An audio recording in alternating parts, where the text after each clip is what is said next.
Hey guys, so today we're checking out the Red Rock 4x4 side armor with step pads fitting all 1987 to 2006 YJ and TJ Wranglers, excluding the Unlimited models. So if you're searching for some side steps to fill up that wheel-to-wheel space, you're looking for something stylish and also something that's going to do a good job at protecting your rocker area, then this is going to be a great choice to take a look into. Now this is going to attach to the frame and provide some outward protection as well as some protection underneath with the tubular construction. What I really like about this is the fact that this is going to have a large stepping pad up on top to help you get in and out of your Jeep a whole lot easier. So in my opinion, this is going to be great for somebody who's looking for a good balance between protection for off-road and also better accessibility for their Wrangler. This will be especially great for the YJ and TJ owners who have added a lift to their Jeep and are looking for better access, again, for not only them, but their passengers as well. Now, like I said before, these will be great for protection on the trail, especially with the underbody protection here. These will be made of a tubular steel construction, so they will be able to hold up, and they're going to have a nice textured black powder coat finish on top, of course to protect that steel underneath, but also to match with any other heavy duty accessories and to give the side of the Jeep a more off-road look. Now with all that being said, these are going to come in at right around $350, and in my personal opinion, I think that that's a great price point for what you're getting. Not only will you get better accessibility, you're also getting that better protection with minimal modification. Now some other options that are going to focus a little bit more on protection are usually going to require a lot of modification, especially to the side of the rocker area. They may mount up directly to the body of the Jeep and mount on the body points, and then some other choices are usually going to be for that lighter protection and more focused on accessibility, which will usually consist of a step bar instead of a tubular construction like this that's reinforced and also has a stepping pad. So again, in my opinion, I think if you're looking for a good balance of protection and also accessibility, you're also looking for something stylish in the meantime, then this is going to be a great choice. Now when it comes to install, again, you will have to do a little bit of modification in order to get these mounted up. We will be drilling some holes in the frame, so I would keep that in mind, but I'm going to give this a 2 out of 3 wrenches. Nothing you can't do in about 2 hours with some pretty basic hand tools. So speaking of the install, let's jump into that now. The tools that I used for my install were a pneumatic impact, a pair of safety glasses, a ball peen hammer, a 13mm socket, a 13mm swivel socket, a 3-inch extension and a 10-inch extension, a center punch, a paint marker, a can of PB Blaster, a drill bit set ranging from 5/16 of an inch down to 9/64 of an inch, and a drill. So our first couple of steps are going to include getting the side step up and positioned, and we need to mark where we are going to drill our holes. We're going to have to drill 8 holes into each side of the frame in order to mount up our side step. So for this step, you're going to need a paint pen or something to mark the frame with, and you're also going to need some support for the side step to hold it up in place. I'm going to use a couple boxes. You could also use jack stands or grab a friend for this step.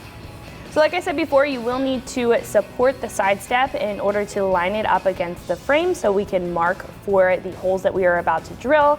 I would like to mention that the angled mounting location is going to go towards the front and the one that is level is going to go towards the rear. We are at the back mounting location right now. What I'm going to do is take this paint marker and make a mark on the 4 mounting locations for the side step. This may be a little bit difficult to see, but once I have the side step out of the way and we drill, you'll get a better look.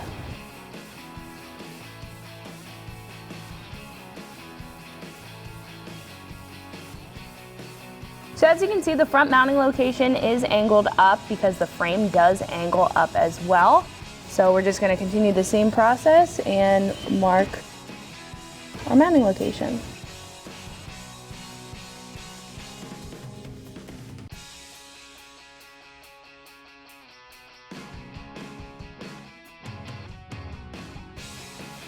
So at this point, now that our mounting locations are marked, we can go ahead and drill. Now for this, you will need a center punch. I have a center punch and a hammer here, and you will need a drill index. We are going to be working our way up to a 5/16 inch hole. You're going to need a drill, and also if you'd like to use a step bit, you can definitely do so. It may make it a little bit easier. So at this point, we can mark the center of our mounting location and go ahead and drill.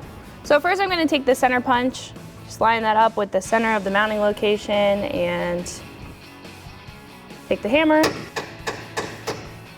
make a mark.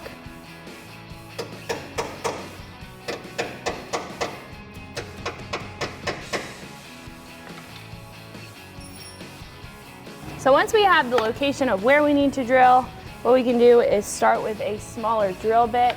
I'm going to be using a 9/64 inch bit. You can use really whatever size you need to. I'm just going to work my way up. Really, this is just going to be a pilot hole.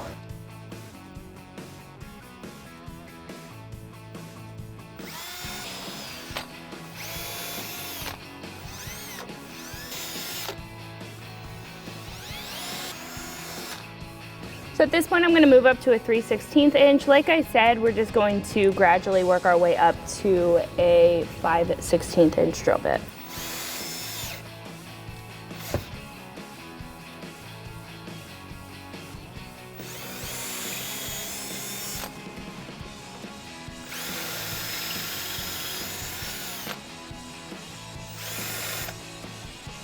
So if you do have oversized tires, it may be helpful to take off the tire for these back to mounting locations, just because you don't want to drill into the frame sideways. So I'm just going to continue with my 3/16 inch drill bit.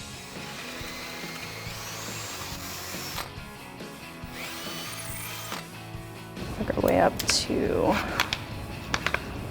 1/4 inch.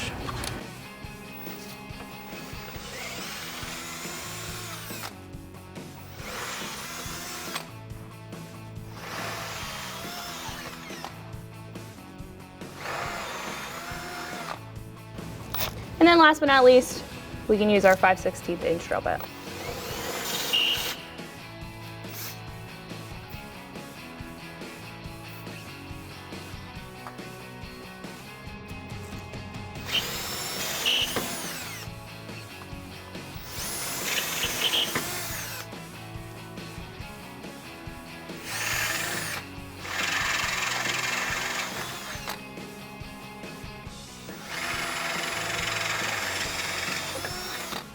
Once the rear is complete, we can do the same thing up front.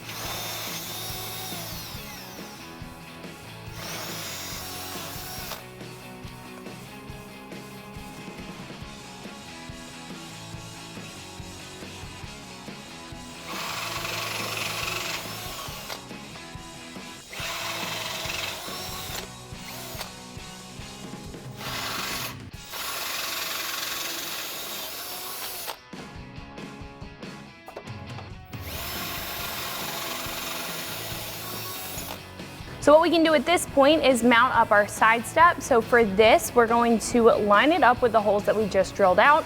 You will need your provided hardware, which is the 13mm self-tapping bolt. You're going to need a 13mm socket as well as an impact wrench in order to secure them in there. And then what I would also recommend is to loosely secure each side separately. So I'm going to do the front, and then we'll jump back to the rear, and then we can go back and tighten everything down.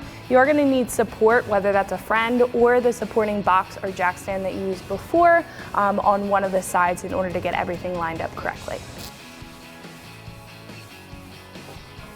So we can take our supplied self-tapping bolt. I'm just going to loosely thread that into the mounting location. Then we can take our impact wrench and 13mm socket, and we can tighten that up.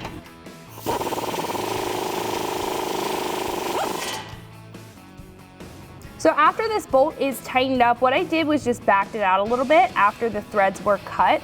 So now that it has a thread through the frame, what we can do is just back it out so we can line all of these other bolt holes up. So I'm going to continue that process with the other mounting locations and this 13mm socket.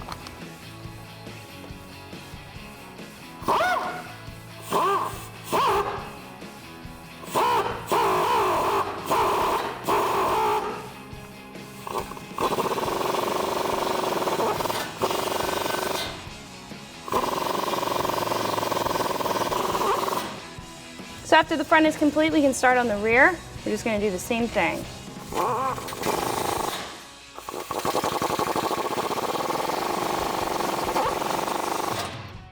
So for this top one, I'm also using that extension.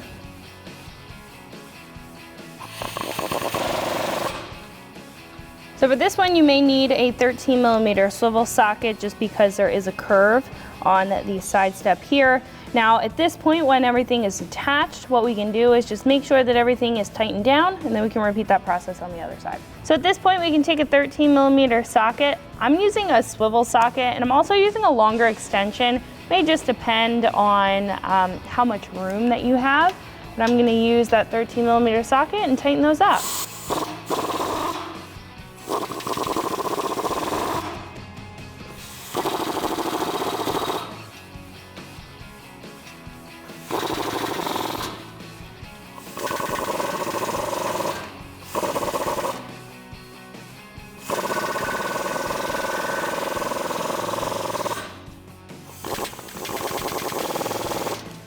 So after everything is tightened down on this side, we can repeat that same process on the other side and you'll be all set to go.